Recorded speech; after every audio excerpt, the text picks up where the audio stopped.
Agora você ouve uma palavra de vida com o pastor Érico Rodolfo Bussinger.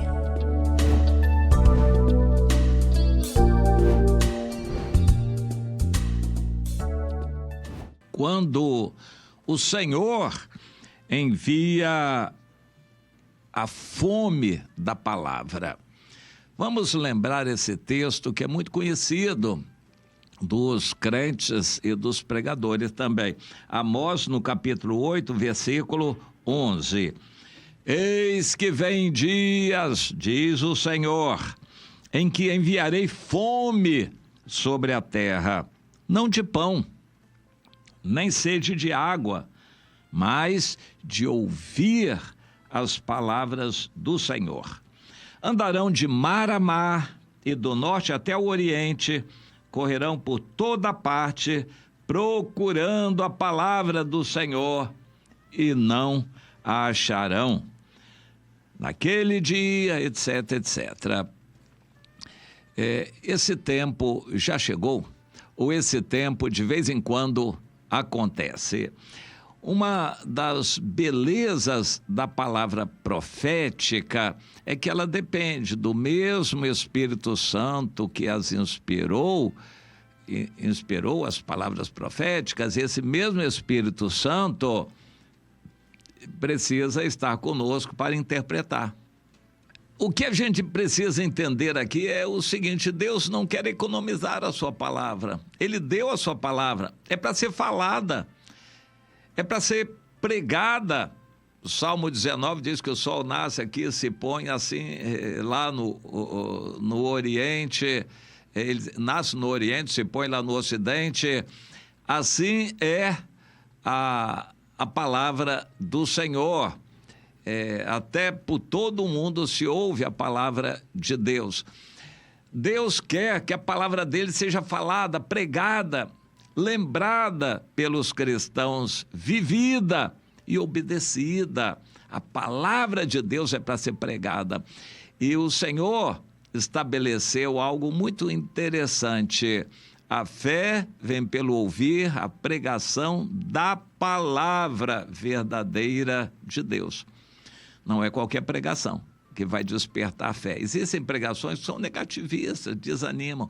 Existem pregações que são de pensamento positivo e não da palavra de Deus. Essas pregações de pensamento positivo, ânimo, você precisa crer, levante, você é importante, Deus está com você, você vai vencer e tal. Aí a pessoa sai dali satisfeita, com a autoestima melhorada, mas isso só dura até a esquina, quando ela verifica que ela continua a mesma e não é nenhum super-homem, ela não se tornou nenhuma mulher maravilha para poder fazer maravilhas e o mundo vai voltar a ser o mesmo, talvez um pouquinho pior. Isto não é pregação da palavra de Deus, isso não vai despertar fé, nem fazer a fé crescer em um cristão, mas a verdadeira palavra de Deus, que hoje está rara, a pregação da verdadeira palavra de Deus.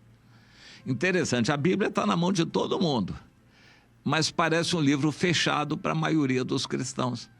Hoje a massificação de igrejas, você consegue entender isso?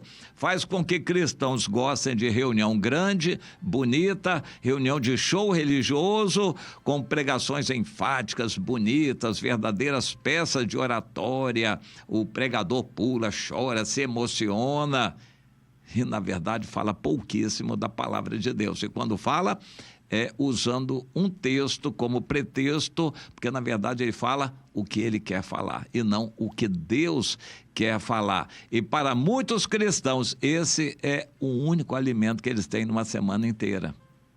Você consegue entender o que eu estou falando? Para muitos cristãos, a ida à igreja uma vez por semana é o único alimento que eles têm. Quando chega lá, o alimento é tão diluído que não alimenta nada. Eles têm a Bíblia, mas não leem.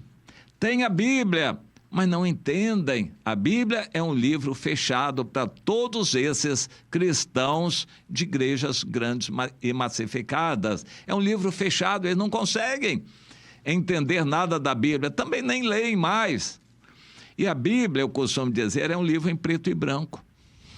Mas a televisão é a cores, a internet é toda animada, interativa. As pessoas preferem ficar na televisão, na internet, a ficar em cima da Bíblia, lendo a Bíblia e procurando entender. A Bíblia está sendo fechada, selada, por razões práticas. Todos os cristãos praticamente têm a Bíblia, mas não abrem, não leem, quando leem não entendem, quando entendem não praticam. Falta discipulado, falta ação do Espírito Santo, falta pregação verdadeira da palavra de Deus. Bom, onde isso acontece, também o texto está se cumprindo. Fome e sede de uma verdadeira palavra de Deus que alimente.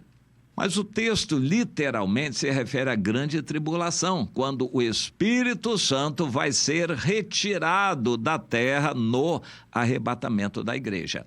A qualquer momento, o que vai acontecer é o arrebatamento da igreja, os vivos transformados e os santos mortos ressuscitados vão se unir, se juntar e subir com Jesus para o encontro nos ares, para estar celebrando a festa das bodas do Cordeiro, o casamento da igreja com Jesus, e a seguir o tribunal de Cristo. São assuntos tratados na Bíblia do que vai acontecer nos ares, quando nós estivermos com Jesus. Nós quem? Os que forem arrebatados, não todos. Muitos vão ficar, mas os que forem arrebatados estarão com Jesus para sempre e depois descerão com ele para estabelecerem o reino de Jesus aqui na terra por 1000 anos, o milênio.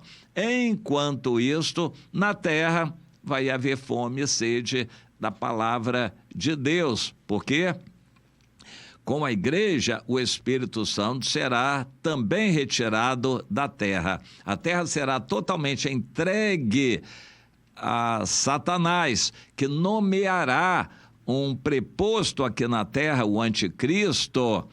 Vai ser necessário, porque Satanás é espírito, ele não se comunica diretamente com facilidade com as pessoas, ele precisa de médiuns intermediários, ele precisa de cavalos, ele precisa de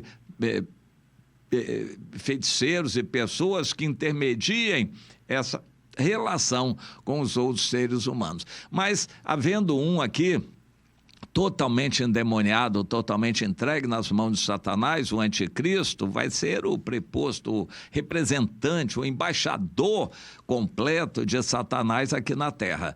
Ele vai ser o principal atuador a serviço de Satanás e vai perturbar toda a terra. Enquanto isso, os verdadeiros santos estarão nos ares. Aqui na terra, todos os exemplares da Bíblia vão ficar. Eu não sei se você pensou isso. Todas as Bíblias que hoje existem, milhões e milhões e milhões, sei lá se há bilhões de Bíblias no mundo, todos esses exemplares da Bíblia vão ficar. A Bíblia não será arrebatada, mas muitas pessoas terão acesso à Bíblia. É claro que o anticristo vai promover uma queima de Bíblias e coisa desse tipo, mas ainda sobrarão muitos exemplares da Bíblia. Quem abrir a Bíblia, entretanto, na grande tribulação, não vai entender nada, porque o Espírito Santo não vai estar ali para esclarecer o que está acontecendo. As pessoas vão ficar cegas com a Bíblia na mão. Isso na grande tribulação. Mas e agora, quando os crentes estão enganados, falsos profetas, falsos mestres, apostasia, igrejas grandes de aparência, igrejas grandes de publicidade, de propaganda, igrejas midiáticas, pessoas assistindo shows maravilhosos com zero de Bíblia, vazios de Bíblia. Essa situação se repete. Quando há crentes que não leem a Bíblia, você conhece? Crentes que não leem a Bíblia? Existem aos montes. Quando nós fazemos um calendário ao fim de cada ano, para que cada um de nossos irmãos entre o ano novo lendo 3 capítulos por dia, para fazermos a leitura da Bíblia toda até o final do ano, há pessoas que acham isso muito. Isso é um exagero, é demais, ler tanto a Bíblia assim. E nós achamos que é pouco, porque quando eu chego no final, eu já estou esquecendo coisa do princípio, então eu preciso voltar e ler de novo. Essa é a minha alegria, ler várias vezes a Bíblia toda num ano. Ainda acho que é pouco, não é exagero nem nada disso, é por causa da minha limitação, a minha cabeça não guarda tudo que eu leio ali na palavra. Eu preciso de refrescar a memória lendo de novo, e cada vez que eu leio com mais ânimo, mais alegria, mais vontade, com mais sede e entendendo melhor, e claro, dependendo mais ainda do Espírito Santo para me esclarecer. Eu vejo que a Bíblia é cheia de mistérios que Deus vai revelando gradativamente para mim à medida que eu leio. Salmo 25, 14, o segredo do Senhor para aqueles que o temem, a esses o Senhor dará a conhecer a sua aliança. E eu passo essa receita para outros também. Seja um leitor da Bíblia, ame a Bíblia de todo o seu coração e queira receber alimento espiritual. Mas, infelizmente, a maioria dos crentes não é assim. Existem muitos crentes desigrejados, crentes desviados, crentes fracos dentro das igrejas, crentes vivendo em pecado. O Espírito Santo já se apagou na sua vida e eles não conseguem entender nada. E, para dizer a verdade, lá pelas tantas, vivendo em pecado, nem mais querem ler tanto a Bíblia assim. E essa é a realidade. Para muitos crentes, a Bíblia hoje já é um livro selado. Quando se vai para uma denominação que prega heresia, e existem muitas e muitas por aí, uma desvia a Bíblia para a tradição, para adoração a ídolos, a santos, desvia a atenção da Bíblia, que não é mais a única regra de fé e de prática. Para alguns, a Bíblia está em pé de igualdade com a tradição. A Bíblia não é única, isso já é enfraquecer a importância da Bíblia. Para outros, a Bíblia é verdadeiramente a palavra de Deus, mas não precisa ficar lendo direto assim, não, só de vez em quando. Isso é heresia também. Para alguns, a Bíblia é para mostrar o caminho da salvação, mas uma vez salvo, para sempre salvo, você não precisa se preocupar, não precisa ficar lendo muita Bíblia, só em doses homeopáticas. Quando for na igreja, você assiste a pregação. Então isso também é heresia, que você não precisa ler muito a Bíblia, nem a Bíblia toda. Existem heresias dentro da Bíblia que fazem a pessoa se desviar para doutrinas como a prosperidade. A Bíblia é um caminho para você prosperar na terra. Isso é heresia também. Para outros, a Bíblia é um remédio que você precisa só quando está doente. É heresia também. Para outros, a Bíblia é o caminho da bênção, para você ser feliz aqui na terra. Não precisa ficar lendo demais, é só o necessário para você se sentir feliz aqui na terra. Para outros, a Bíblia é um livro mais social. Eu me lembro que eu li o livro, pelo menos um pouco dele, o Evangelho segundo o Espiritismo, e o Allan Kardec fala bem do Evangelho, porém, por causa de polêmicas, ele diz que as partes complicadas, espirituais, sejam deixadas de lado, e vamos pegar só o braço horizontal da cruz, ou seja, só o social. Vamos pegar o social da Bíblia, o Espiritismo kardecista. E por aí vai. No meio evangélico, existem igrejas que pendem para o social. Existem igrejas neopentecostais que estão pregando a bênção. Então, a Bíblia não é regra de fé e de prática para eles. É fonte apenas de bênçãos, quando precisam e querem. E por aí vai. Todas essas heresias acabam afastando as pessoas da Bíblia, da verdadeira palavra de Deus, ou mesmo tendo a Bíblia nas mãos, eles não conseguem entender o que se lê. Hoje também tem a Bíblia no celular e muitos dizem, nem precisa da Bíblia em papel não, use a Bíblia só no celular. Mas é quando você está lendo a Bíblia no celular, aí você sabe o que acontece com o celular, ele joga uma mensagem, fulano está chamando você no telefone, olha aqui, tem uma mensagem importante que chegou para você, você larga a Bíblia do celular ali para atender a outra janela e assim por diante. A Bíblia vai ficando cada vez mais um livro deixado, largado, e mesmo quando é aberto, vai ficar fechado e selado. Então, de certa forma, nessa época do fim, essa palavra já está se cumprindo, vai se cumprir por completo na grande tribulação.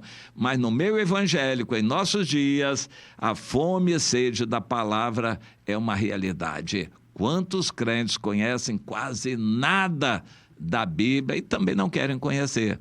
Por quê? As igrejas não estão pregando isso, não estão ensinando, e eles vão levando a vida assim, tranquilamente, achando que já estão bem. Afinal de contas, a igreja garante que eles vão ter a salvação. Então, eles não precisam tanto da Bíblia. A Bíblia já está sendo um livro fechado. Fome e sede da palavra de Deus já é uma realidade. E aí?